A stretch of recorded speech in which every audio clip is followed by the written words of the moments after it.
সিলেট নগরীর কেন্দ্রস্থল থেকে ৮ কিলোমিটার দূরে টিলাগড় দৃষ্টিনন্দন ইকো পার্ক। পাহাড়ি টিলা, গাছ, দীর্ঘ ঘন জঙ্গল আর আঁকাবাঁকা রাস্তায় বনটির সৌন্দর্য। ১১২ একর আয়তনের এই ইকো পার্কটি প্রতিষ্ঠা করা হয় ২০০৬ সালে। পরবর্তীতে ২০১৮ সালে বন্যপ্রাণী সংরক্ষণ কেন্দ্র স্থাপন করা হয়। তবে পার্কের ভেতরের বেশিরভাগ খাঁচাই এখন পরিত্যক্ত। চিত্ত বিনোদনের জন্য তৈরি করা ছোট শিশু পার্কও বিলীনের পথে। একসময় ম্যাকাও, আফ্রিকান প্যারট, দেশি বিদেশি পাখি, অজগর, হরিণ, হনুমান, জেব্রা সহ নানা প্রাণীর দেখা মিললেও সংরক্ষণ ও রক্ষণাবেক্ষণের অভাবে অনেকটা শূন্য পার্কের চিড়িয়াখানাটি। এমনকি ইকো পার্কটিতে নেই কোনো পশু চিকিৎসা কেন্দ্র ও চিকিৎসকও। সবুজ দেখতে এসেছিলাম, প্রাণী দেখতে এসেছিলাম, প্রাণীর প্রতি ভালোবাসা নিয়ে এসেছিলাম, কিন্তু এখন সত্যি খুবই মর্মাহত। নাই কোনো পশু পাখি, নাই কোনো ভালো থাকার ব্যবস্থা, না আছে আপনার ওই রকম পর্যাপ্ত পরিমাণ খাবার।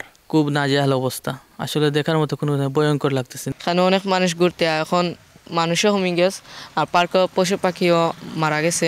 ইজারাদার অমি এন্টারপ্রাইজ পার্কটি পরিচালনা করলেও ৫ আগস্টের পর পালিয়ে যায়। এমন অব্যবস্থাপনায় বর্তমানে পার্কটি বন্ধ থাকলেও পর্যটকরা দ্রুত চালুর দাবি জানান। দর্শনার্থীরা যেখানে আসবে কোনো ঘোরার ঠিকমতো পরিবেশ নেই। আগের মতো যেন এই জায়গাটা ফিরে আসে, আমরা এটাই চাই।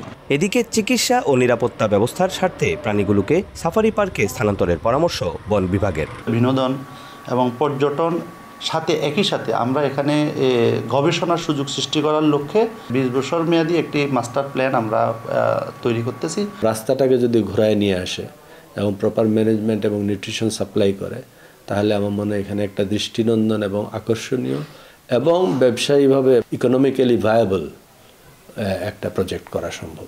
বর্তমানে ইকো পার্কটিতে দেখাশোনার জন্য ৪ জনকে নিয়োগ দিয়েছে বন বিভাগ। তবে সব জটিলতা কাটিয়ে ফেব্রুয়ারিতেই নতুন ইজারাদার দায়িত্ব নেওয়ার কথা রয়েছে। শুরুতে ১১ প্রজাতির ৮৮টি প্রাণী থাকলেও কর্তৃপক্ষ বলছে ৮ প্রজাতির ৩৯টি প্রাণী এখনও রয়েছে। তবে হাতে গোনা কয়েকটি প্রাণী ছাড়া সবগুলো খাঁচাই এখন প্রায় ফাঁকা। অপু বণিক, সময় সংবাদ, সিলেট।